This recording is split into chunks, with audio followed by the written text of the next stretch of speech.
നമുക്ക് ആദർശിന്റെയും നയനയുടെയും ഇന്നത്തെ നല്ലൊരു കഥ കേട്ടാലോ? വീഡിയോ ഇഷ്ടപ്പെടുവാണെന്ന് ഹൈപ്പ് ചെയ്യാൻ മറക്കരുത് കേട്ടോ. അങ്ങനെ നമ്മൾ കാണുന്ന നയന ഫോണും ഒക്കെ എടുത്ത് പിടിച്ച് നോക്കിക്കൊണ്ടിരിക്കുകയാണ്. കള്ളത്തരം പൊളിക്കണമല്ലോ എന്നൊക്കെ വിചാരിച്ചിട്ട് നേരെ മുത്തശ്ശിയെ വിളിക്കുകയാണ്. മുത്തശ്ശിയെ വിളിച്ചു കഴിഞ്ഞപ്പോ മുത്തശ്ശി ചോദിച്ചു, എന്താ മോളെ സ്വരത്തിൽ എന്താ ഒരു വയ്യായികയെന്ന് ചോദിച്ചു. ഒന്നുമില്ല മുത്തശ്ശി, അതല്ല എപ്പോഴും സംസാരിക്കുന്ന പോലെയല്ല, എന്തോ കാര്യമായിട്ട് മാറ്റമുണ്ട്. എന്ത് പറ്റി? മോൾക്ക് എന്തേലും വയ്യായികയാണോ? അത് മുന്നേ മുത്തശ്ശി രാവിലെ എഴുന്നേറ്റപ്പം മുതൽ എന്തോ ഒരു ക്ഷീണം തളർച്ചയൊക്കെ ഉണ്ടെന്ന് പറഞ്ഞു. ആണോ? എന്നിട്ട് ആദർശ് എന്തിയേ? ആദർശേണ്ണെ ബുദ്ധിമുട്ടിപ്പിക്കണ്ടല്ലോ എന്ന് കരുതിയിട്ട് ആദർശനോട് പറഞ്ഞില്ല എന്ന് പറഞ്ഞു. ഇപ്പൊ എനിക്ക് മനസ്സിലായി. മോൾ എന്താ ഇങ്ങനെ തുടങ്ങുന്നേ? അതെ, മോള് ഫോൺ വെച്ചെന്ന് പറഞ്ഞുകൊണ്ട് മുത്തശ്ശി പെട്ടെന്ന് തന്നെ കോള് കട്ട് ചെയ്തു. ആ സമയം മുത്തശ്ശൻ ചോദിച്ചു, എന്താ എന്തു പറ്റി? മോൾക്ക് എന്തോ ഒരു വയ്യായികയുണ്ട്. ആദർശനെയാണെന്ന് വിളിക്കട്ടെ എന്ന് പറഞ്ഞുകൊണ്ട് മുത്തശ്ശി ആദർശനെ വിളിക്കുകയാണ്. എന്നിട്ട് ചോദിച്ചു, നീ ഇത് എവിടെയാ? ഞാൻ പുറത്താ മുത്തശ്ശി. വീട്ടിൽ നടക്കുന്ന കാര്യങ്ങൾ എന്തെങ്കിലും നീ അറിയുന്നുണ്ടോ? എന്ത് കാര്യം? എടാ, നീ പെട്ടെന്ന് വീട്ടിലേക്ക് ചെല്ലാൻ നോക്ക്. നയനമോൾക്കൊരു വയ്യായിക ഉണ്ടെന്ന് പറഞ്ഞു. വയ്യായികയോ? അവള് മുത്തശ്ശിയെ വിളിക്കോ മറ്റോ ചെയ്തോ? അതൊന്നും നീ അറിയേണ്ട കാര്യമില്ല, ചെല്ലാൻ പറഞ്ഞ ചെന്നാ മതി എന്ന് പറഞ്ഞിട്ട് കോള് കട്ട് ചെയ്തു. ആ സമയത്ത് മുത്തശ്ശനോട് മുത്തശ്ശി പറഞ്ഞു, അതെ, എനിക്ക് അവിടം വരെ പോണം. ഇദ്ദേഹം വരുന്നുണ്ടോന്ന് ചോദിച്ചു. പെട്ടെന്നാണ് മുത്തശ്ശി ഓർത്തെ. മുത്തശ്ശൻ വരത്തില്ലോന്ന്. ഓ, വരാൻ പറ്റില്ലല്ലോ അല്ലേ? മുത്തശ്ശൻ പറഞ്ഞു, വരണമെന്നൊക്കെ ആഗ്രഹമുണ്ട്, പക്ഷേങ്കില് ഈ സാഹചര്യത്തിൽ വന്നിട്ടുണ്ട് ശരിയാകത്തില്ല. ഒരു കാര്യം ചെയ്യാം, താൻ പെട്ടെന്ന് പോകാൻ നോക്ക്. തന്നോട് ഞാൻ പല തവണ പറഞ്ഞിട്ടില്ലേ ഇടയ്ക്കിടയ്ക്ക് മോളെ വിളിച്ചോണ്ടിരിക്കണമെന്ന്. അത് പിന്നെ ഞാൻ വിളിക്കാൻ തുടങ്ങുമായിരുന്നു. പിന്നെ വിളിക്കാൻ തുടങ്ങി പോലും മോളുടെ കാര്യങ്ങളൊക്കെ ശ്രദ്ധിക്കാനായിട്ട് ആരെങ്കിലുമൊക്കെ അവിടെ വേണ്ടേ? ആ സമയം മുത്തശ്ശി പറഞ്ഞു, എലിസബത്ത് ഉണ്ടെന്ന് പറഞ്ഞോണ്ടാ. അതെ, എലിസബത്ത് കാര്യപ്രാപ്തി ഉള്ളവനാണ്, കാര്യങ്ങളൊക്കെ നോക്കും. എന്നാലും നമ്മൾ ചെയ്യേണ്ട കാര്യങ്ങളൊക്കെ നമ്മൾ ചെയ്യണ്ടേന്ന് ചോദിച്ചുകൊണ്ട് മുത്തശ്ശനാണ് മുത്തശ്ശിയെ വഴക്ക് പറഞ്ഞു. പിന്നീട് മുത്തശ്ശിയോട് ഞാനിപ്പോൾ തന്നെ പോകാമെന്നൊക്കെ പറഞ്ഞു. കുറച്ച് കഴിഞ്ഞപ്പോൾ ആദർശ് വീട്ടിലേക്ക് വരുവാണ്. വന്നു കഴിഞ്ഞിട്ട് നയനോട് ചോദിച്ചു, എന്താ നയനെ, നിനക്ക് എന്തു പറ്റിയെന്നൊക്കെ ചോദിച്ചു. അല്ല, മുത്തശ്ശി വിളിച്ചു ആദർശേണ്ണെ? അതെ, എന്നെ വിളിച്ചിട്ടുണ്ടായിരുന്നു. ആദർശേണ്ണ, എനിക്ക് പ്രശ്നമൊന്നുമില്ല. മുത്തശ്ശിന്റെ മനസ്സ് മാറ്റാൻ പറ്റുമെന്ന് ഞാൻ നോക്കിയതാന്ന് പറഞ്ഞു. കൊള്ളാം, സൂപ്പറായിട്ടുണ്ട്. അതൊന്നും അങ്ങനെ പെട്ടെന്ന് മാറുമെന്ന് എനിക്ക് തോന്നുന്നില്ല നയനെന്ന് പറഞ്ഞു. അപ്പോഴേക്കും മുത്തശ്ശി എത്തിക്കഴിഞ്ഞു. മുത്തശ്ശി പാഞ്ഞു വന്നിട്ട് ചോദിച്ചു, എന്താ മോളെ, നിനക്ക് എന്തു പറ്റി? എന്തോ വയ്യായിക എന്നൊക്കെ പറഞ്ഞല്ലോ. എനിക്ക് പ്രശ്നമൊന്നുമില്ല, വെറുതെ കള്ളത്തരം പറയണ്ട. അപ്പോഴേക്കും ആദർശ് പറഞ്ഞു, മുത്തശ്ശിന്റെ മനസ്സ് മാറ്റാനായിട്ട് പറ്റുമോ, നീ ഇവളൊന്ന് ടെസ്റ്റ് ചെയ്താന്ന് പറഞ്ഞു. വേണ്ട വേണ്ട, നീ കൂടുതലൊന്നും പറയണ്ട. എടാ, നിനക്ക് ഇവളുടെ എന്തെങ്കിലും കാര്യം നോക്കാൻ സമയമുണ്ടോ? അതെങ്ങനെയാ? ആലിഞ്ഞ് തിരിഞ്ഞ് നടക്കുമല്ലേ? മോളുടെ കാര്യം നോക്കിയിട്ട് മതി ബാക്കി കാര്യങ്ങളൊക്കെ. അത് കേട്ടപ്പോ നയന പറഞ്ഞു, എനിക്കൊരു കുഴപ്പമില്ല മുത്തശ്ശി, മോളെങ്ങനെ പറയോളെന്ന് എനിക്കറിയാം. അല്ലെങ്കിലും അത് അങ്ങനെയാണല്ലോ. ഈ സമയം നയന പറഞ്ഞ, അതല്ല മുത്തശ്ശി, എനിക്ക് ചെറിയൊരു ക്ഷീണവും തളർച്ചയും ഉണ്ടായിരുന്നുള്ളൂ. അതാ പറഞ്ഞേ, ക്ഷീണവും തളർച്ച ഉണ്ടായിരുന്നു. എന്നിട്ട് നീ ഇതുവരെയായിട്ട് ഹോസ്പിറ്റലിൽ കൊണ്ടുപോയടാ. വന്നിങ്ങനെ നിൽക്കുന്നത് നിപ്പ് കണ്ടില്ലേ? വാ മോളെ, നമുക്ക് ഹോസ്പിറ്റലിൽ പോകാന്ന് പറഞ്ഞു. വേണ്ട മുത്തശ്ശി, അതിന് മാത്രം പ്രശ്നങ്ങളൊന്നും എനിക്കില്ലാന്ന് പറഞ്ഞു. വേണ്ട, മോൾ അങ്ങനെയൊക്കെ പറയോളെന്ന് എനിക്കറിയാം. അല്ല, ഇവിടെ വേറൊരുത്തിയുണ്ടല്ലോ, എലിസബത്ത്, അവൾ എന്തിയേ? അത് മുത്തശ്ശി, എലിസബത്ത് ആന്റി മാർക്കറ്റിൽ പോയേക്കോ. അവളുടെ മാർക്കറ്റ് ഇങ്ങോട്ട് വരട്ടെ എന്ന് കാണിച്ചു കൊടുക്കുന്നുണ്ട്. വീട്ടിലൊരു ആവശ്യം വന്നിട്ടുണ്ടെങ്കിൽ ആരുമില്ല. എന്ത് ചെയ്യാനാന്ന് പറ, ഇങ്ങനെ പോയിട്ടുണ്ടെ എങ്ങനെ പോന്നെ? എടാ ആദർശേ, നിനക്ക് കുറച്ചുകൂടെ കാര്യങ്ങളിൽ ഒരു ശ്രദ്ധ വേണം കേട്ടോ. മോളുടെ കാര്യത്തിൽ നിനക്ക് ഒരു ശ്രദ്ധയില്ല. അതെ, 10 തലമുറയ്ക്ക് കഴിയാനുള്ളത് അനന്തപുരി വീട്ടിലുണ്ട്. ഇനിയിപ്പം മൂർത്തിജുലൂടെ തകർന്നു പോവുകയാണെ പൊയ്ക്കോട്ടെ. ഇനി അതിന്റെ പിന്നാലെ നടന്നിട്ട് സത്യങ്ങൾ കണ്ടെത്താൻ നടന്നിട്ട് മോളെ ശ്രദ്ധിക്കാതിരിക്കണ്ട എന്നൊക്കെ പറഞ്ഞിട്ട് കുറെ ഉപദേശങ്ങളൊക്കെ കൊടുക്കുന്നുണ്ട്. മുത്തശ്ശിക്കാണ് സങ്കടവും ദേഷ്യവും കൊണ്ട് കണ്ണ് കാണാൻ വരാത്ത അവസ്ഥയായിരുന്നു. ആ സമയത്ത് നമിതയെ കാണാനായിട്ട് ചെന്നു. നമിതയോട് പറഞ്ഞു, നമിതയെ എത്രയും പെട്ടെന്ന് തന്നെ ആദർശേട്ടനെ വിവരങ്ങളൊക്കെ അറിയിക്കണം, ഞാൻ പറഞ്ഞ കാര്യങ്ങള്. അത് കേട്ടിഞ്ഞപ്പോ നമിത പറഞ്ഞു, ഞാൻ അറിയിക്കാന്ന് പറഞ്ഞു. AN ജ്വല്ലറിയുടെ പിന്നില്, അതായത് ഡേവിഡിനും ഉള്ള ഒരാളുണ്ട്, അയാളുടെ പേര് ആദർശേട്ടനെ അറിയിച്ചാൽ മതിയാവുള്ളൂ, ഇതിങ്ങനെ നീട്ടിക്കൊണ്ടു പോയിട്ട് കാര്യമില്ല എന്ന് പറഞ്ഞു. നമിത പറഞ്ഞു, നീ സൂക്ഷിക്കണം, കാരണം നിന്റെ ജീവൻ അപകടത്തിലാണ്. ഈ കാര്യങ്ങളൊക്കെ അറിഞ്ഞു കഴിഞ്ഞിട്ടുണ്ടെങ്കിൽ AN ജ്വല്ലറിക്കാർ വെറുതെ പെടുത്തില്ലെന്ന് പറഞ്ഞു. എനിക്കറിയാം, അല്ലെങ്കിലും എനിക്ക് ജീവിക്കണം എന്നൊന്നും ഇല്ലടി, അല്ലെങ്കിൽ അവനോടൊപ്പമുള്ള ജീവിതം ഞാനിപ്പോ ആഗ്രഹിക്കുന്നില്ല എന്ന് പറഞ്ഞു. നിനക്കറിയാലോ ആദർശാണ് നയനയ്ക്ക് എത്ര പാവമായിരുന്നു. ഞാൻ അവരെ കുറെ ദ്രോഹിച്ചിട്ടുണ്ട്. എൻ്റെ അച്ഛനും അമ്മയെ പോലും ഞാൻ ദ്രോഹിച്ചു. നന്ദു അബിയെ കൊണ്ട് ലോക്കപ്പിൽ കൊണ്ട് തല്ലിച്ചത സമയത്ത് ഞാൻ നന്ദുവിനോട് എത്രമാത്രം ദേഷ്യപ്പെട്ടെന്നറിയാവോ? ഒന്നും വേണ്ടിയിരുന്നില്ലെന്ന് എനിക്കിപ്പോ തോന്നുന്നുണ്ട്. ശരിക്കും പറഞ്ഞാല് എന്റെ സ്വഭാവത്തിനുള്ള ഒരു ഭർത്താവിനെ എനിക്ക് കിട്ടിയത്, നയനയുടെ സ്വഭാവത്തിനുള്ള ഭർത്താവിനെ അവൾക്കും കിട്ടിയെന്ന് പറഞ്ഞു. അബി എന്റെ ജീവിതത്തിലേക്ക് കടന്നു വന്നപ്പോൾ എനിക്ക് ഭയങ്കര സന്തോഷമായിരുന്നു. പക്ഷെ ഇപ്പോഴെനിക്ക് മനസ്സിലായി, ഞാൻ കാണിച്ചു കൂട്ടിയ അഹങ്കാരത്തിനൊക്കെയുള്ള ശിക്ഷ എനിക്ക് കിട്ടിയെന്നുള്ളത്. അത് കേട്ടപ്പോൾ നമിത പറഞ്ഞു, നീ ഇങ്ങനൊന്നും പറയണ്ട, നീ വിഷമിക്കില്ലേ എന്ന് പറഞ്ഞു. വിഷമോ എനിക്കോ? ഇപ്പൊ എനിക്ക് ഒരു ലക്ഷ്യം മാത്രമേ ഉള്ളൂ, ആദർശേണ്ണെ നയനെയും രക്ഷിക്കണം, എങ്ങനെയെങ്കിലും രക്ഷിക്കണം, അവരെ അനന്തപുരിയിലേക്ക് തിരികെ കൊണ്ടുവരണം, അബിക്കിട്ട് ഇടിവെട്ട് പണി തന്നെ കൊടുക്കണം, അതാണ് എന്റെ ലക്ഷ്യം. അതിനു വേണ്ടിയിട്ട് ഇപ്പൊ ഞാൻ പ്രയത്നിച്ചുകൊണ്ടിരിക്കുന്നത്. എത്രയും പെട്ടെന്ന് തന്നെ അത് നടത്താൻ പറ്റുമെന്ന് തന്നെ എന്റെ ആഗ്രഹം എന്ന് പറഞ്ഞു. നമിത പറഞ്ഞു, നീ സമാധാനമായിട്ടിരിക്കുക, എല്ലാ കാര്യങ്ങളും ഞാൻ കൃത്യമായിട്ട് ഞാൻ അറിയിച്ചോളാം, ഈ പേരും കാര്യങ്ങളൊക്കെ അറിയിച്ചോളാം, നീ ധൈര്യമായിട്ട് പൊയ്ക്കോളാൻ പറഞ്ഞ് നവിയെ സമാധാനിപ്പിച്ച് നമിത പറഞ്ഞു വിട്ടു. പിന്നീട് മാളവിക ആദർശിനെ കാണാനായിട്ട് വന്നു. അപ്പോഴേക്കും ആദർശിന് മെസ്സേജ് കാണിച്ചു കൊടുക്കണം, നോക്ക്, കിങ് കോബ്ര എന്ന അയാളുടെ പേരെന്ന് പറഞ്ഞു. പിന്നെ എക്സ് എന്ന പേരിലാണ് നമ്പർ സേവ് ചെയ്തിരിക്കുന്നത്. ആ സമയത്ത് മാളവി ഇങ്ങനെ നോക്കിയിട്ട് പറഞ്ഞു, അല്ല ഇത് ആരായിരിക്കും അയച്ചിരിക്കണമെന്ന് ചോദിച്ചു. അതിനെക്കുറിച്ചൊന്നും അറിയത്തില്ല, അജ്ഞാത നമ്പറിൽ നിന്ന് വരുന്നേ. കിങ് കോബ്ര എന്ന് പറഞ്ഞ രാജവെമ്പാല, നാഗരാജാവെന്നൊക്കെ ഉണ്ട്. ചില ഇന്റർനാഷണൽ ഡോളുകൾക്കിടയിൽ ഇങ്ങനത്തെ പേരുകളും കാര്യങ്ങളും ഒക്കെ ഉണ്ട്. അയാൾക്ക് മൂർത്തി ജ്വല്ലറി ശത്രു തോന്നേണ്ട കാര്യം എന്താ, അതാണ് നമ്മൾ അന്വേഷിച്ച് കണ്ടെത്തേണ്ടതെന്ന് പറഞ്ഞു. അത് കേട്ട് കഴിഞ്ഞപ്പോൾ മാളവി പറഞ്ഞു, അല്ല ഈ മെസ്സേജ് അയച്ച ആരാന്ന്?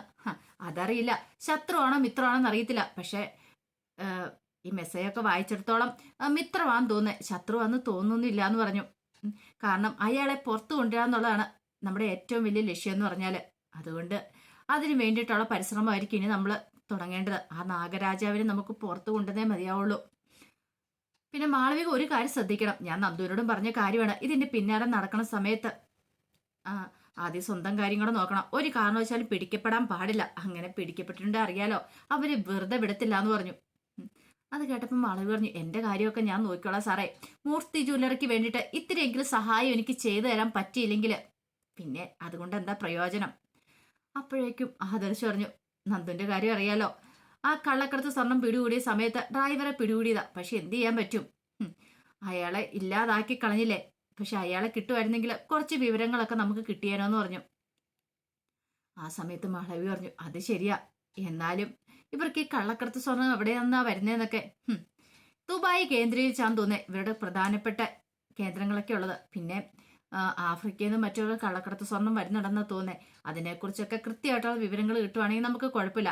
കഴിഞ്ഞ ദിവസം നന്ദുപോയി റെയ്ഡ് നടത്തിയല്ലോ മോഡേൺ ഹോട്ടലില്, പക്ഷെ എങ്കിലൊന്നും സ്വാഭാവികമായിട്ട് കണ്ടെത്താൻ സാധിച്ചില്ല. അതിന് സഹായിച്ച മൂർത്തി മുത്തശ്ശനാണ് താനും. സാരമില്ല, ഇനി മുത്തശ്ശനെ വെച്ച് കളിക്കാം. കാരണം ഞാൻ നന്ദുവിനോട് പറഞ്ഞിട്ടുണ്ട്, മുത്തശ്ശനും നന്ദുവും കൂടെ ഒന്നു ചേർന്നോളും, അപ്പോൾ അവരും കൂടെ ഇറങ്ങി തിരിച്ചു കഴിയുമ്പോൾ കാര്യങ്ങളൊക്കെ എളുപ്പമാവും. മുത്തശ്ശനെയും കൂടെ നന്ദു കൂട്ടി കഴിയുമ്പോഴത്തേനും നമുക്ക് പിന്നെ അത്ര ബുദ്ധിമുട്ടുണ്ടാകത്തില്ലെന്ന് പറഞ്ഞു. മാളവി പറഞ്ഞു, അത് ശരിയാ, അതൊരു നല്ല കാര്യമെന്ന് പറഞ്ഞു. ആദർശ് പറഞ്ഞു, എത്രയും പെട്ടെന്ന് തന്നെ നമുക്ക് സത്യങ്ങളൊക്കെ പുറത്തു കൊണ്ടുവന്നേ മതിയാവുള്ളൂ. ഇനിയിപ്പോ AN ജ്വല്ലറിയുടെ തകർച്ച തുടങ്ങി മാളവിക. ഇത്രയും നാളും അവരായിരുന്നു കുതിച്ചു കയറുന്നോണ്ടിരുന്നേ, കുറച്ച് നാളുകളായി നമ്മളെ വിഷമിപ്പിച്ചോണ്ടിരുന്നേ. പക്ഷെ ഇനി അങ്ങനെയല്ല, കളി അങ്ങോട്ട് മാറാനായിട്ട് പോവുക. കണ്ടു, അധികം വൈകാതെ നമുക്ക് ആ സത്യത്തിലേക്ക് എത്തിച്ചേരാനൊക്കെ പറ്റുമെന്ന് പറഞ്ഞിട്ട് മാളവികയ്ക്ക് ഒരു ആത്മവിശ്വാസമൊക്കെ കൊടുക്കുന്നുണ്ട് ആദർശ്. ഈ സമയത്ത് മുത്തശ്ശി സിറ്റൗട്ടിലേക്ക് ഇറങ്ങിയിട്ട് മുത്തശ്ശനെ വിളിക്കുകയാണ്. മുത്തശ്ശനെ വിളിച്ചപ്പോൾ മുത്തശ്ശൻ ചോദിച്ചു, എന്തായി അവിടുത്തെ കാര്യങ്ങളൊക്കെ, നായനമോൾക്ക് എങ്ങനെയുണ്ട്? ഇപ്പോൾ വലിയ കുഴപ്പമൊന്നുമില്ല, പേടിക്കേണ്ടതായിട്ടൊന്നും ഇല്ല എന്ന് പറഞ്ഞു. എന്നാലും ആരോഗ്യമൊക്കെ നന്നായിട്ട് ശ്രദ്ധിക്കാൻ പറയണം. അല്ല എലിസബത്ത് അവിടെ ഇല്ലെന്ന് ചോദിച്ചു. ഇപ്പോഴുണ്ടെന്ന് പറഞ്ഞു. അവളോട് കാര്യങ്ങളൊക്കെ പറഞ്ഞു കൊടുക്കണം, അറിയാലോ, അതൊക്കെ ഞാൻ പറഞ്ഞു കൊടുത്തോളാം, ഇദ്ദേഹം ടെൻഷൻ അടിക്കണ്ടെന്ന് പറഞ്ഞു. എന്നാലും എനിക്ക് പേടിയുണ്ട് വസുന്ധരെ, കാരണം അവിടെ ആയതുകൊണ്ട് അവളുടെ കാര്യങ്ങളൊക്കെ നോക്കാനായിട്ട് ആരെങ്കിലും ഉണ്ടോ? എലിസബത്ത് അല്ലേ ഉള്ളൂ, ഇവിടെയാണെങ്കിൽ നമ്മളെല്ലാവരും ഉണ്ടായിരുന്നല്ലോ എന്ന് പറഞ്ഞു. അങ്ങനെ സംസാരിച്ചുകൊണ്ടിരിക്കുന്ന സമയത്ത് നയനെ അങ്ങോട്ടേക്ക് വരുന്നേ.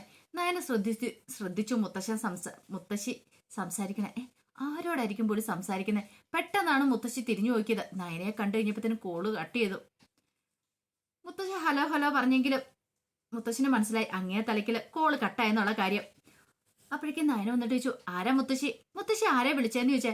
അല്ല അത് പിന്നെ ആദർശിന്റെ ആദർശന്റെ അല്ല അത് പിന്നെ ആദർശിന്റെ അമ്മയെ വിളിച്ചേ, ദേവേനയെ വിളിച്ചാന്ന് പറഞ്ഞു. ഓ അല്ല, അമ്മ എന്ത് പറഞ്ഞു?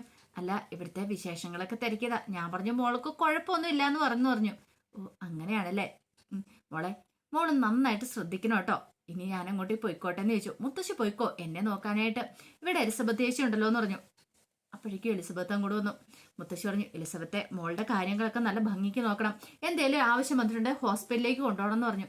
അതൊക്കെ ഞാൻ നോക്കിക്കോളാം, ആ കാര്യം ഒന്ന് ഓർത്ത് മുത്തശ്ശി പേടിക്കണ്ടെന്ന് പറഞ്ഞു. എന്നാലും എനിക്ക് നല്ല ടെൻഷനുണ്ട്, മോളൊരു കാര്യം ചെയ്യുക, വീട്ടിലേക്ക് വരുന്നുണ്ടോയെന്ന് ചോദിച്ചു. മുത്തശ്ശിയുടെ ചോദ്യം കേട്ട് കഴിഞ്ഞപ്പം നയന പറഞ്ഞു എനിക്ക് വരണമെന്ന് ആഗ്രഹമുണ്ട്, എല്ലാവരെയും കാണണം എന്നൊക്കെ ആഗ്രഹമുണ്ട്, പ്രത്യേകിച്ച് മുത്തശ്ശനെ. എങ്കിൽ പിന്നെ മോൾ അങ്ങോട്ടേക്ക് വാ. പക്ഷെ വരണമെങ്കിൽ മുത്തശ്ശിക്ക് അറിയാലോ ആദർശേണ്ണ അവിടേക്ക് വരാനായിട്ട് വിലക്കല്ലേ. പിന്നെ ഞാൻ എങ്ങനെയാ വരുന്നേ? ഞാനും ആദർശേണ്ണനും കൂടെ വരും ഒരിക്കല്, സത്യങ്ങളൊക്കെ കണ്ടെത്തിയതിന് ശേഷം വരുമെന്ന് പറഞ്ഞു. മുത്തശ്ശി ധൈര്യമായിട്ട് പോയിക്കോ, അധികം വൈകാതെ തന്നെ എനിക്ക് വരാൻ പറ്റുമെന്ന് പറഞ്ഞു. മുത്തശ്ശി പറഞ്ഞു എത്രയും പെട്ടെന്ന് തന്നെ വരണമെന്നാ എൻ്റെ ആഗ്രഹം എന്ന് പറഞ്ഞു. ഇത്തിരി സമയം കഴിഞ്ഞപ്പോൾ നയന ദേവേനെ വിളിക്കുകയാണ്. ദേവേനെ ചോദിച്ചു എന്തൊക്കെയുണ്ട് മോളെ വിശേഷങ്ങളെന്ന് ചോദിച്ചു. കുഴപ്പമൊന്നും ഇല്ലാന്ന് പറഞ്ഞു. മുത്തശ്ശി ഇവിടെ വന്നിട്ടുണ്ടായിരുന്നു എന്ന് പറഞ്ഞു. അമ്മ വന്നോ? എപ്പോ വന്നു? ഇത്തിരി സമയമായുള്ളൂ, ഇപ്പൊ ഇറങ്ങാൻ തുടങ്ങുമെന്ന് പറഞ്ഞു. ഞാൻ അറിഞ്ഞില്ലോ എന്ന് പറഞ്ഞു. അപ്പം അമ്മയോട് പറയാതെയാണോ പോന്നേ? അതെ, എന്നോട് പറഞ്ഞില്ല എന്ന് പറഞ്ഞു. അപ്പൊ മുമ്പേ അമ്മയെ വിളിച്ചില്ലെന്ന് ചോദിച്ചു. എന്നെയോ? എന്നെ വിളിച്ചില്ലല്ലോ. അപ്പം മുത്തശ്ശി ആരെയോ വിളിക്കുന്ന കേട്ടായിരുന്നല്ലോ എന്ന് പറഞ്ഞു.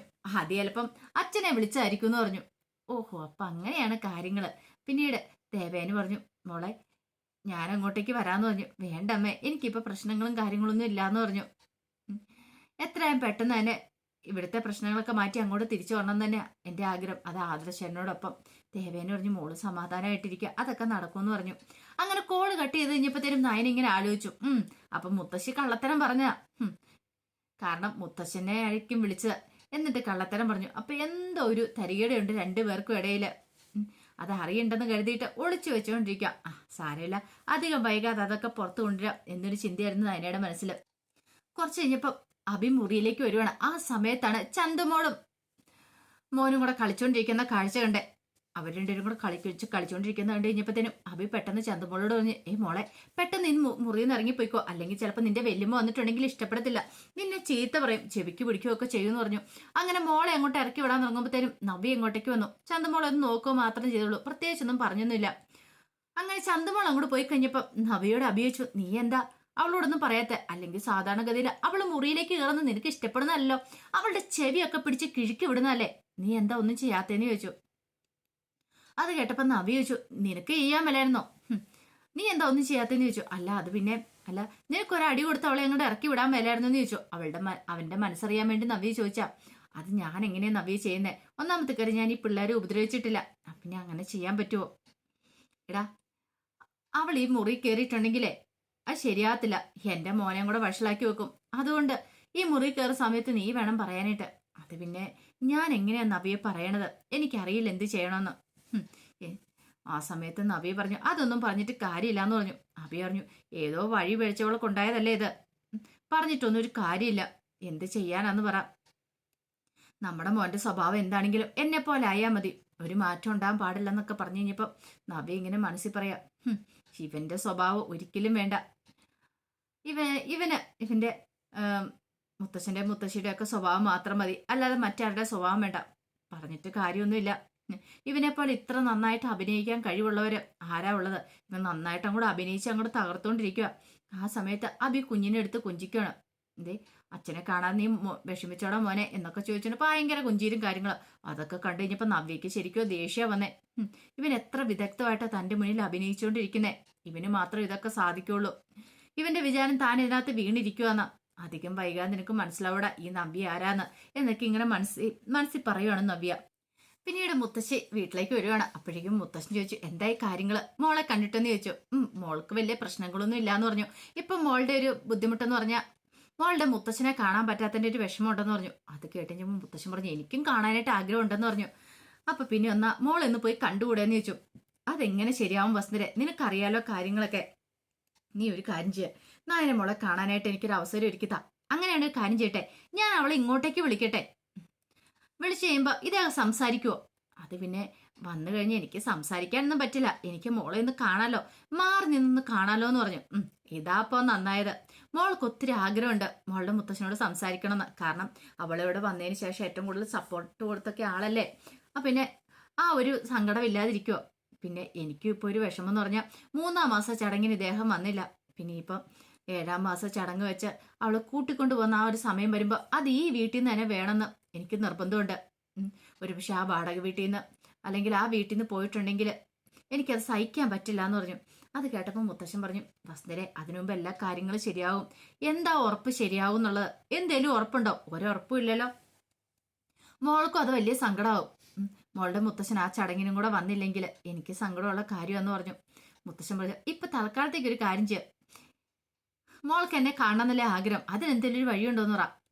അങ്ങനെയാണ് ഒരു വഴി ഉണ്ടെന്ന് പറഞ്ഞു. എന്താ? നാളെ ഇദ്ദേഹം ക്ഷേത്രത്തിലേക്ക് വരുന്നുണ്ടെന്ന് ഞാൻ നയനമോളോട് വിളിച്ചു പറയാന്ന് പറഞ്ഞു.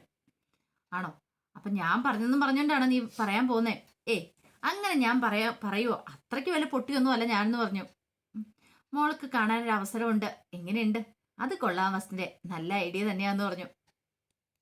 ആ സമയത്ത് അനിയാണെങ്കിൽ തല പുകഞ്ഞിരുന്ന് ആലോചിച്ച് ഓരോ ജോലികൾ ചെയ്തോണ്ടിരിക്കുകയാണ് ലാപ്ടോപ്പില്. അപ്പോഴാണ് അവന്തികയുടെ വരവ്. അനിയെ എങ്ങനെയും കയ്യിലെടുക്കണമല്ലോ, അതിന് വേണ്ടിയിട്ടുള്ള വരവാണ്. അങ്ങനെ അവന്തിക വന്നിട്ട് അനിയോട് ചോദിച്ചു, അനിയേട്ടാ, ഇത്ര പണിയെടുത്തിട്ട് രാവും പകലും ഇല്ലാതെ പണിയെടുത്തിട്ട് മൂർത്തി ജ്വല്ലറിക്ക് ഒരു ഉയർച്ചയില്ലല്ലോ എന്ന് പറഞ്ഞു. ഇപ്പോഴും തകർന്നുകൊണ്ടിരിക്കുവാണല്ലോ. അത് കേട്ടപ്പോ അനി പറഞ്ഞു, നീ ഉദ്ദേശിക്കുന്ന പോലെ അത്ര എളുപ്പമുള്ള കാര്യമൊന്നുമല്ല. ഇനി ഈ മൂർത്തി ജ്വല്ലറി കാര്യമായിട്ടുണ്ടെങ്കിലേ MD സ്ഥാനത്തേക്ക് ആദർശേട്ടൻ വരണമെന്ന് പറഞ്ഞു. അത് കേട്ടതും അവന്തി പറഞ്ഞു, അങ്ങനെയൊന്നും ഇല്ല അനിയേട്ടാ. ഇതേ അതൊക്കെ അനിയന്റെ വെറും തോന്നൽ മാത്രം. ഞാനും MBA കഴിഞ്ഞ, ഞാനും അനിയനോടൊപ്പം കൂടട്ടെ കമ്പനിയിൽ എന്ന് ചോദിച്ചു. അതൊന്നും ശരിയാകത്തില്ല. അതെന്താ? MBA കൈ കിട്ടിയെന്ന് ഓർത്തോണ്ടേ അങ്ങനെയൊന്നും കമ്പനി നേരെയാക്കാനൊന്നും പറ്റത്തില്ല എന്ന് പറഞ്ഞു. നമ്മൾ ഉദ്ദേശിച്ച പോലെയൊന്നും അല്ല. ഞാൻ MBA കഴിഞ്ഞിട്ട് അത്യാവശ്യം കഥയും കവിതയും ഒക്കെ ആയിട്ട് നടന്നുകൊണ്ടിരുന്ന എനിക്ക് ഈ കമ്പനിയുടെ കാര്യത്തിൽ ഒരു താല്പര്യം ഇല്ലായിരുന്നു. ആദർശേട്ടൻ ഇടയ്ക്ക് ഓരോന്നൊക്കെ പറയുമ്പോൾ ഞാൻ തിരിഞ്ഞു നോക്കിയിട്ട് പോലുമില്ല. പക്ഷെ ഇപ്പൊ ഞാൻ ആ ബുദ്ധിമുട്ടൊക്കെ മനസ്സിലാക്കുന്നുണ്ട്. നീ ഉദ്ദേശിക്കുന്ന പോലെ ഒന്നും അല്ല കാര്യങ്ങളെന്ന് പറഞ്ഞു. അവന്തേ പറഞ്ഞു, അത് അനിയന്റെ വെറും തോന്നല് മാത്രമല്ലേന്ന് ചോദിച്ചു. തോന്നലൊന്നും അല്ല. ഈ കമ്പനി നല്ല രീതിയിൽ മുന്നോട്ട് പോകണമെങ്കിൽ ആദർശേട്ടൻ തന്നെ വേണമെന്ന് പറഞ്ഞു. അത് കേട്ടിഞ്ഞപ്പോ അവന്തി പറഞ്ഞു, അല്ല ഇപ്പം മൂർത്തി ജ്വല്ലറി AN ജ്വല്ലറിക്കാളും താഴെയാണല്ലോ. AN ജ്വല്ലറി അല്ലേ കുതിച്ചു ഉയർന്നുകൊണ്ടിരിക്കുന്നേ. മാളവിക കളക്ഷൻസ് ഒന്നിനൊന്നിനും മെച്ചമായിക്കൊണ്ടിരിക്കുക. പക്ഷേ നയന കളക്ഷൻസ് ഇപ്പോഴും താഴെയാന്ന് പറഞ്ഞു. അനി പറഞ്ഞു, അത് പിന്നെ നയനടുത്തേക്ക് ഇത്തിരി ബുദ്ധിമുട്ടുകളും കാര്യങ്ങളൊക്കെ ഉണ്ടല്ലോ അവിടെ. ഇതെല്ലാം കഴിഞ്ഞ് കഴിയുമ്പോൾ ഡെലിവറി കഴിഞ്ഞ് കഴിയുമ്പോഴത്തേനും നയനടുത്ത് വീണ്ടും പഴയ പോലെ തന്നെ ഫോമിലാവുമെന്ന് പറഞ്ഞു. പിന്നെ അത്രയും നാളൊന്നും കാത്തിരിക്കും ആൾക്കാര്. കാരണം മൂർത്തി ജ്വല്ലറി കൂപ്പ് കുത്തിയിട്ട് പിന്നെ പറഞ്ഞിട്ട് കാര്യമില്ല. ഞാൻ നോക്കിയിട്ട് ഒരേ ഒരു വഴിയുള്ളൂ. എന്ത്? നല്ലൊരു ഡിസൈനറെ കൊണ്ടുവരണമെന്ന് പറഞ്ഞു. വേറെ ഡിസൈനറോ? അതേന്നെ, വേറെ നല്ലൊരു ഡിസൈനർ വരട്ടെ കമ്പനിയിൽ. അങ്ങനെ മുന്നോട്ട് പോയിട്ടേ കാര്യമുള്ളൂ. ഇപ്പൊ ഒരാളുടെ രീതികൾ നല്ലതല്ലെങ്കിൽ നമ്മൾ അടുത്തയാളെ നിയമിക്കണ്ടേ എന്ന് പറഞ്ഞ പോലെ ഞാനടുത്ത ഡിസൈന് ഇപ്പോഴത്തെ സാഹചര്യത്തിൽ കൊള്ളത്തില്ലെങ്കിൽ നമ്മൾ പുതിയൊരു ഡിസൈനറെ വെക്കണം. അതിനിപ്പോൾ വേറെ നോക്കിയിട്ട് കാര്യമില്ല എന്ന് പറഞ്ഞു. അനി പറഞ്ഞു, അതൊന്നും ശരിയാവുന്ന കാര്യമില്ല, അതൊന്നും പറ്റില്ല എന്ന് പറഞ്ഞു. കമ്പനി ഉയർച്ചയിലേക്ക് കൊണ്ടുപോകണമെങ്കിൽ ഇങ്ങനെയൊക്കെ ചെയ്തേ മതിയാവുള്ളൂ. അല്ലെങ്കിൽ പഴയതിൽ തന്നെ കടിച്ചു തൂങ്ങിയിട്ടുണ്ടെങ്കിൽ ഒരിക്കലും കമ്പനി ഉയർച്ചയിലേക്ക് പോകില്ല. നമ്മൾ ബുദ്ധിപരമായിട്ട് ചിന്തിക്കണം. അല്ലാതെ സെന്റിമെന്റ്സും വെച്ചുകൊണ്ടിട്ടുണ്ടെങ്കിൽ കാര്യങ്ങളൊന്നും വർക്കാകത്തില്ല. ഞാൻ പറയാനുള്ളത് പറഞ്ഞു. ഈ സമയത്ത് അനി ഇങ്ങനെ ആലോചിച്ചു. അപ്പോഴേക്കും അവന്തി പറഞ്ഞു, വേണേ ഞാനും കൂടെ വരാന്ന് പറഞ്ഞു. അത് കേട്ട് കഴിഞ്ഞപ്പോഴത്തേനും അനി പറഞ്ഞു, വേണ്ട, നിനക്ക് വേണേ ഞാൻ കമ്പനിയിൽ ജോലി തരാം. പക്ഷെ അത്രേ ഉള്ളൂ, ആദർശേട്ടനായിരിക്കും എപ്പോഴാളും കമ്പനിയുടെ MD സ്ഥാനത്ത് ഇരിക്കേണ്ടത്. ഞാൻ പോലും ആദർശേട്ടൻ വന്നു കഴിഞ്ഞിട്ടുണ്ടെങ്കിൽ ഈ സ്ഥാനം ഒഴിഞ്ഞു കൊടുക്കാനിരിക്കുന്നവനാ എന്നൊക്കെ പറഞ്ഞു. അവന്തിക പറഞ്ഞു, ഇനിയിപ്പോൾ എന്താണെങ്കിലും അനിയേട്ടൻ്റെ ഇഷ്ടം, ഞാൻ കൂടുതൽ പറയുന്നില്ല എന്നും പറഞ്ഞുകൊണ്ട് അവന്തി അവിടെ നിന്ന് പോയി. പിന്നീട് നവീനെ കാണാനായിട്ട് വേണു അനാമയും കൂടെ ചെന്നു. വേണു പറഞ്ഞു, എൻ്റെ പൊന്നു വക്കീലെ, എങ്ങനെയെങ്കിലും ഞങ്ങൾക്ക് ഇത്തിരി കോമ്പൻസേഷൻ മേടിച്ചു തരണം. ഞങ്ങൾ ഒരു പ്രശ്നത്തിനും പോകത്തില്ല. ഞങ്ങൾ ഒരു പ്രശ്നം ഉണ്ടാക്കാതെ ഞങ്ങൾ പിന്മാറിക്കോളാം. പക്ഷെ ഒരു കാര്യമുണ്ട്, ഈ കേസ് ഇനിയിപ്പം മുന്നോട്ട് കൊണ്ടുപോകുന്നതിൽ അർത്ഥമില്ലെന്ന് മനസ്സിലായി. അങ്ങനെയാണ് ഡിവോഴ്സ് നടക്കുന്ന സമയത്ത് ഞങ്ങൾക്ക് എന്തെങ്കിലും ഇത്തിരി വാങ്ങിച്ചിടണം, നല്ല കാര്യമായിരുന്നു പറഞ്ഞു. അത് കേട്ട് കഴിഞ്ഞപ്പോൾ നവീൻ പറഞ്ഞു, അതിനിപ്പം ഞാനിപ്പോൾ എന്താ ചെയ്യുന്നതെന്ന് ചോദിച്ചു. അത് വക്കീൽ സാറിന് അറിയാലോ, വക്കീൽ സാർ വാദിക്കുമ്പോൾ ആ കാര്യം കൂടെ പറഞ്ഞാൽ മതി എന്ന് പറഞ്ഞു. അത് കേട്ട് കഴിഞ്ഞപ്പോൾ നവീൻ പറഞ്ഞു, അല്ല അങ്ങനെ എന്തെങ്കിലും കിട്ടണമെങ്കിൽ ഇനി ഒരു മാർഗം മാത്രമേ ഉള്ളൂ, കേസ് മുന്നോട്ട് നീട്ടി വെക്കണമെന്ന് പറഞ്ഞു. അതിന് അവന്തി ഒരു കാര്യം ചെയ്യണം. ഇപ്പൊ ഡിവോഴ്സിന് സമ്മതമല്ലെന്ന് പറയണം. അങ്ങനെ സമ്മതമല്ലെന്ന് പറഞ്ഞു കഴിയുമ്പോഴത്തേനും അവർ ചിലപ്പോൾ നിങ്ങളെ കാണാൻ വരും. നിങ്ങളെ കണ്ടിട്ട് ഇനി ഇപ്പം ഡിവോഴ്സിന് സമ്മതിക്കുവാണെങ്കിൽ എന്തെങ്കിലും തരാന്ന് പറയും. അത് മാത്രം ഞാൻ നോക്കിയിട്ട് കാണുന്നുള്ളൂ, അല്ലാതെ വേറൊരു ഓപ്ഷൻ ഇല്ലാന്ന് പറഞ്ഞു. ആ സമയം അനാമി പറഞ്ഞു, അല്ല അതൊക്കെ നടക്കുന്ന കാര്യമാണോ? എങ്കിൽ പിന്നെ പറഞ്ഞിട്ട് കാര്യമില്ല എന്ന് പറഞ്ഞു. അപ്പോഴേക്കും വേണു പറഞ്ഞു, അത് പിന്നെ വേറൊരു കാര്യം കൂടെ ഉണ്ട്. ഈ കേസ് കോടതിയിൽ എത്തിക്കുന്ന സമയത്ത് ഇനി വാദപ്രതിവാദങ്ങൾ നടക്കുമ്പോഴേ എൻ്റെ മോളെ ഇനിയിട്ട് ക്രൂശിക്കരുത്, പ്രേമരോഗിയാ മനോരോഗിയാ എന്നൊക്കെ പറഞ്ഞുകൊണ്ട് അതൊന്നും ഇനി ഉണ്ടാകത്തില്ലടോ. ഇനി ഇപ്പൊ വാദപ്രതിവാദങ്ങളൊന്നുമില്ല. ജഡ്ജ് അനാമികയും അനിയും കൂടെ വിളിക്കും, കാര്യങ്ങൾ സംസാരിക്കും, കാര്യങ്ങളൊക്കെ ചോദിക്കും. അപ്പൊ കാര്യങ്ങളൊക്കെ പറഞ്ഞാൽ മതി എന്ന് പറഞ്ഞു. ആ രീതിയിലായിരിക്കും കാര്യങ്ങൾ മുന്നോട്ട് പോകുന്നത്. ഇനിയിപ്പോ വാദപ്രതിവാദങ്ങളൊന്നും ഇല്ലാന്ന് പറഞ്ഞു. അത് കേട്ട് കഴിഞ്ഞപ്പോൾ വേണു പറഞ്ഞു, അങ്ങനെയാണ് നല്ല കാര്യം എന്ന് പറഞ്ഞു. പിന്നീട് നവീൻ അങ്ങോട്ട് പോകുന്ന സമയത്ത് വീട് പറഞ്ഞു, മോളെ നീ കോടതി പറയണം, ജഡ്ജിനോട് പറയണം, ഒരു കാരണവശാലും ഡിവോഴ്സിന് സമ്മതമല്ലെന്ന് ഉറപ്പിച്ച് അങ്ങോട്ട് പറയണം. അങ്ങനെ പറഞ്ഞിട്ടുണ്ടെങ്കിൽ ഈ പറയുന്ന അനന്തമൂർത്തിക്കും കൊച്ചുമോനും ഒക്കെ നമ്മുടെ കാലെ കയ്യെ വീഴാതിരിക്കാൻ പറ്റില്ല, കോമ്പൻസേഷൻ തരാതിരിക്കാൻ പറ്റില്ല എന്ന് പറഞ്ഞു. ഈ സമയത്ത് നവീൻ കാറിൽ കയറിയിട്ട് ഇങ്ങനെ ആലോചിക്കുകയാണ്. എടാ അനി, നിനക്ക് എന്നോട് ആത്മാർത്ഥയില്ല, അതുകൊണ്ടാണ് ഈ കേസ് ഇങ്ങനെ മുന്നോട്ട് നീട്ടിവെക്കാനായിട്ട് ഞാൻ പറഞ്ഞതുപോലും. അല്ലായിരുന്നെങ്കിൽ ഇങ്ങനെയൊന്നും സംഭവിക്കില്ലായിരുന്നു. അപ്പോഴേക്കും അനിയുടെ കോള് വന്നു. അനി നവീനോട് പറഞ്ഞു, എടാ അധികം വൈകാതെ കേസ് കോടതി വിളിക്കും, അപ്പൊ എന്റെ കാര്യം എത്രയും പെട്ടെന്ന് ഡിവോഴ്സ് മേടിച്ച് തരാൻ ശ്രമിക്കണമെന്ന് പറഞ്ഞു. എടാ അതിനിപ്പോ എനിക്ക് എന്ത് ചെയ്യാൻ പറ്റും? അല്ല നിന്നെ കൊണ്ട്, എടാ ഞാനല്ല, നിങ്ങൾ ജഡ്ജിന്റെ മുന്നിൽ ഹാജരാകുക ചെയ്യണ്ടേ, അവിടെ വെച്ച് കാര്യങ്ങളൊക്കെ തുറന്നു പറയുക ചെയ്യണ്ടേ, അല്ലാതെ എനിക്കിനിയിപ്പോ ഇതിനകത്ത് റോളൊന്നും ഇല്ലാന്ന് പറഞ്ഞു. അങ്ങനെ കോള് കട്ട് ചെയ്തിട്ട് നവീൻ മനസ്സിലോർത്തു, അവൻ ഇത്തിരിയെങ്കിലും തന്നോട് ആത്മാർത്ഥ കാണിക്കായിരുന്നു. അവന്റെ മനസ്സിലുള്ള കാര്യങ്ങളൊന്നും തന്നോട് തുറന്നു പറഞ്ഞത് പോലുമില്ല. പിന്നെ താൻ ഇതിന് ആത്മാർത്ഥ കാണിക്കണം എന്നൊക്കെ ഒരു ചിന്തയായിരുന്നു നവീന്റെ മനസ്സിൽ. കുറച്ച് കഴിഞ്ഞപ്പോൾ നന്ദു ചെക്കിങ് കാര്യങ്ങളൊക്കെ നടത്തണം. അപ്പോൾ ഒരുത്തനെ പിടികൂടിയിട്ട് ലൈസൻസ് ഒക്കെ ഉണ്ടോ എന്ന് ചോദിച്ചുകൊണ്ടിരിക്കുന്ന സമയത്താണ് നന്ദുവിന്റെ ഫോൺ ബെല്ലടിക്കുന്നത്. അനിയാണ് വിളിക്കുന്നത്. എന്താ അനി? അല്ല നീ ഡ്യൂട്ടിയിലാണോ എന്ന് ചോദിച്ചു. അതെ ഡ്യൂട്ടിയിലാ. എനിക്ക് നിന്നെ കാണാൻ തോന്നണമെന്ന് പറഞ്ഞു. അങ്ങനെയാണ്ടൊരു കാര്യം ചെയ്യാം, നമ്മൾ പതിവായിട്ട് വരാനുള്ള ഹോട്ടലിലേക്ക് പോരെ എന്ന് പറഞ്ഞു. ഓഹോ, അപ്പൊ ഇന്ന് ഡിന്നർ അവിടെയാണോന്ന് ചോദിച്ചു. അതെ അവിടെയാ, നവീനേട്ടം ഡിന്നർ തരാന്ന് പറഞ്ഞിട്ടുണ്ട്, ഇന്ന് പാർട്ടി ഉണ്ടെന്ന് പറഞ്ഞു. അത് കേട്ടിഞ്ഞപ്പോ അനിയുടെ മുഖമൊക്കെ ആകെപ്പാടെ മാറി. അപ്പോഴേക്കും അനി പറഞ്ഞു, അങ്ങനെയാണ് ഞാൻ വരുന്നില്ല. അതെന്താടാ നീ വരാത്തെ? അല്ല നിനക്ക് വന്നാൽ എന്താ പ്രശ്നം എന്ന് ചോദിച്ചു. എന്തെങ്കിലും കുഴപ്പമുണ്ടോന്ന് ചോദിച്ചു. അത് കേട്ട് കഴിഞ്ഞപ്പോ അനി പറഞ്ഞു, അത് ശരിയാത്തില്ലെന്ന് പറഞ്ഞു. അല്ല നവീനേട്ടൻ നിന്നെ വിളിച്ചില്ലെന്ന് ചോദിച്ചു. വിളിച്ചായിരുന്നു, എന്നിട്ട് പാർട്ടിയുടെ കാര്യമൊന്നും പറഞ്ഞില്ലേ? ഇല്ല എന്ന് പറഞ്ഞു. ചിലപ്പോ നിനക്ക് തിരക്കാന്ന് കരുതിയിട്ടായിരിക്കും നിന്നോട് പറയാത്തെ, പക്ഷെ നീ അത് കാര്യമാക്കണ്ട, നീ പോരേന്ന് പറഞ്ഞു. അനി പറഞ്ഞു, ഞാൻ വരുന്നില്ലടി, കാരണം നിന്നോടൊപ്പം കുറച്ച് സമയം തനിച്ച് ചെലവഴിക്കാന്ന് കരുതിയിട്ടാ ഞാൻ നിന്നെ കാണണമെന്ന് പറഞ്ഞേ. അപ്പൊ പിന്നെ പാർട്ടി ശരിയാകത്തില്ല എന്ന് പറഞ്ഞു. എടാ നിനക്കറിയാലോ, നവീനേണ്ണ എന്നെ ഇടയ്ക്കിടയ്ക്ക് സഹായിക്കാറുണ്ട്, ഞാൻ നവീനേണ്ണനെ സഹായിക്കാറുണ്ട്. അപ്പൊ അതുകൊണ്ടാണ് ഇടയ്ക്ക് നവീനേണ്ണ എനിക്ക് പാർട്ടിയൊക്കെ തരുന്നേ. ആ സമയത്ത് പിന്നെ പറ്റില്ല എന്ന് പറയാൻ പറ്റില്ലല്ലോ. പിന്നെ നമ്മൾ ഫ്രണ്ട്സ് അല്ലേടാ, നവീനേട്ടൻ നീ കൂടെ ഫ്രണ്ട്സ് അല്ലേ, അപ്പൊ പിന്നെ നമ്മൾ ഒരുമിച്ച് കൂടണ്ടെന്ന് ചോദിച്ചു. അനി പറഞ്ഞു, വേണ്ടടി ശരിയാകത്തില്ല, എനിക്ക് നിന്നോടൊപ്പം തനിച്ചിരിക്കാനാ താല്പര്യം എന്നും പറഞ്ഞുകൊണ്ട് അനി അങ്ങോട്ട് കോള് കട്ട് ചെയ്തു. ഈ സമയത്ത് മുത്തശ്ശൻ ക്ഷേത്രത്തിലേക്ക് പറഞ്ഞിട്ട് റെഡിയായിട്ട് വന്നു. മുത്തശ്ശി പറഞ്ഞു, ഒരുങ്ങിയോന്ന് ചോദിച്ചു. ഒരുങ്ങിക്കഴിഞ്ഞു. അല്ല വസുന്ധരെ, നായനമോള് വരുമല്ലോ അല്ലേന്ന് ചോദിച്ചു. പിന്നെ വരത്തില്ലേ, എന്താണെങ്കിലും മോള് വരും. മോളുടെ മുത്തശ്ശൻ ക്ഷേത്രത്തിലേക്ക് വരുന്നുണ്ടെന്ന് അറിഞ്ഞിട്ടുണ്ടെങ്കിൽ ഉറപ്പായിട്ടും വരുമെന്ന് പറഞ്ഞു. മുത്തശ്ശൻ പറഞ്ഞു, എത്രയും പെട്ടെന്ന് തന്നെ ഈ കള്ളക്കളിയൊക്കെ അവസാനിക്കണം എന്ന് എൻ്റെ ആഗ്രഹം. കാരണം ഇതിനിങ്ങനെ മുന്നോട്ട് കൊണ്ടുപോയിട്ട് കാര്യമില്ല. എത്ര നാളെന്ന് വെച്ചാൽ സത്യങ്ങളൊക്കെ ഇനി പുറത്തു വന്നതിന് ശേഷം ആദർശം നയനം കൂടി ഈ വീട്ടിലേക്ക് വന്നാലും ഒരു സമാധാനം ആവത്തുള്ളൂ എന്ന് പറഞ്ഞു. മുത്തശ്ശി പറഞ്ഞു, അത് ശരിയാ, എൻ്റെ മനസ്സിലും വിഷമമുണ്ട്, മോൾക്ക് നല്ല സങ്കടമുണ്ട് ഈ വീട്ടിലേക്ക് വരാത്തോണ്ട്. കാരണം മോളും അവിടെ തനിച്ചല്ലേ ഉള്ളൂ, എല്ലാവരുടെയും കൂടെ നിന്ന് സന്തോഷമായിട്ട് മുന്നോട്ട് പോകേണ്ട സമയമല്ലേ ഇത്. ആ സമയത്ത് ഒറ്റയ്ക്ക് ആ വീട്ടില് എലിസബത്തും ആദർശിക്കും ഉണ്ടെന്ന് പറഞ്ഞാലും അതും കൊണ്ടൊന്നും ആയില്ലല്ലോ, നമ്മൾക്ക് പകരം ആവത്തില്ല അവരെന്ന് പറഞ്ഞു. മുത്തശ്ശൻ പറഞ്ഞു, അത് ശരിയാ വസുന്ധരെ, ചില സമയത്ത് ഓർക്കും എല്ലാം കൂടെ തുറന്നു പറഞ്ഞാലോന്ന്, പിന്നെ ഓർക്കും വേണ്ട, എങ്ങനെയെങ്കിലും കുറച്ചാളും കൂടെ മുന്നോട്ട് പോകണമെന്ന് പറഞ്ഞു. അങ്ങനെ മുത്തശ്ശൻ ക്ഷേത്രത്തിലേക്ക് പോവുകയാണ്. കുറച്ച് കഴിഞ്ഞപ്പം നയന ക്ഷേത്രത്തിൽ വന്ന് മനോരി പ്രാർത്ഥിക്കുകയാണ്, എൻ്റെ ഭഗവാനെ മുത്തശ്ശൻ്റെ മനസ്സ് മാറണേ, എത്രയും പെട്ടെന്ന് തന്നെ ഞാൻ കരണ്ടുപുരിയിലേക്ക് തിരികെ പോകാൻ പറ്റണേ എന്നൊക്കെ പറഞ്ഞുകൊണ്ട് മുത്തശ്ശനൊക്കെ വേണ്ടിയിട്ട് പ്രാർത്ഥിക്കുന്നുണ്ട്. അങ്ങനെ പ്രാർത്ഥനയെല്ലാം കഴിഞ്ഞ് ഇറങ്ങിപ്പോരുന്ന സമയത്താണ് മുത്തശ്ശൻ അവിടേക്ക് വരുന്നത്. മുത്തശ്ശൻ വന്നു കഴിഞ്ഞപ്പോൾ മുത്തശ്ശൻ്റെ ഒരു പരിചയക്കാരനുണ്ടായിരുന്നു. എന്താടോ പ്രഭാര, തൻ്റെ മോൻ ഗൾഫിൽ പോയിട്ട് വന്നോന്ന് ചോദിച്ചു. അവൻ ലീവിന് നാട്ടിൽ വന്നിട്ടുണ്ട്. അല്ല എന്തായി? ഇദ്ദേഹത്തിൻ്റെ കൊച്ചുമോൻ്റെ കേസും കാര്യങ്ങളൊക്കെ എന്തായെന്ന് ചോദിച്ചു. എന്താവാനായിട്ട്, അവന് ഞാൻ വീട്ടിൽ നിന്ന് ഇറക്കി വിട്ടാലേന്ന് ചോദിച്ചു. എന്നാലും അത് വേണ്ടായിരുന്നു പറഞ്ഞു. അപ്പോഴേക്കും മുത്തശ്ശൻ പറഞ്ഞു, എനിക്ക് അതിനെക്കുറിച്ച് കൂടുതൽ സംസാരിക്കാൻ താല്പര്യമില്ലെന്ന് പറഞ്ഞുകൊണ്ട് മുത്തശ്ശൻ പ്രാർത്ഥിക്കാനായിട്ട് അകത്തേക്ക് കയറി പോന്നു. അങ്ങനെ പ്രാർത്ഥിക്കുകയാണ്, എൻ്റെ നയനമോൾക്ക് നല്ല ആരോഗ്യമുള്ളൊരു കുഞ്ഞിനെ കൊടുക്കണമെന്നൊക്കെ പ്രാർത്ഥിച്ചു കഴിഞ്ഞ് തിരുമേനി പ്രസാദമായിട്ട് വന്നു കഴിഞ്ഞിട്ട് പറഞ്ഞു, അല്ല ഇവിടെ ഉണ്ടായിരുന്നല്ലോ, കൊച്ചുമോൻ്റെ ഭാര്യ ഉണ്ടായിരുന്നല്ലോ, കണ്ടില്ലേന്ന് ചോദിച്ചു. എപ്പോൾ? മുമ്പ് ഇവിടെ ഉണ്ടായിരുന്നല്ലോ, അപ്പുറത്തെവിടെയെങ്കിലും കാണുമെന്ന് പറഞ്ഞു. അങ്ങനെ മുത്തശ്ശൻ തീർതി പ്രസാദമൊക്കെ വാങ്ങിച്ചുകൊണ്ട് ഇപ്പോഴത്തേക്ക് നടന്നു വരുമ്പോഴത്തേനും നയനെ അങ്ങോട്ട് വരുന്ന കണ്ടു. മുത്തശ്ശന് നയനെ ഒന്ന് നോക്കുവാണ്. ആ സമയത്ത് പെട്ടെന്ന് നയനയ്ക്ക് തല ഇറങ്ങുന്ന പോലെ തോന്നി. നയന വീഴുവാണ് അവിടെ. മുത്തശ്ശൻ ഓടിച്ചെന്ന് നയനെ താങ്ങി പിടിച്ചു.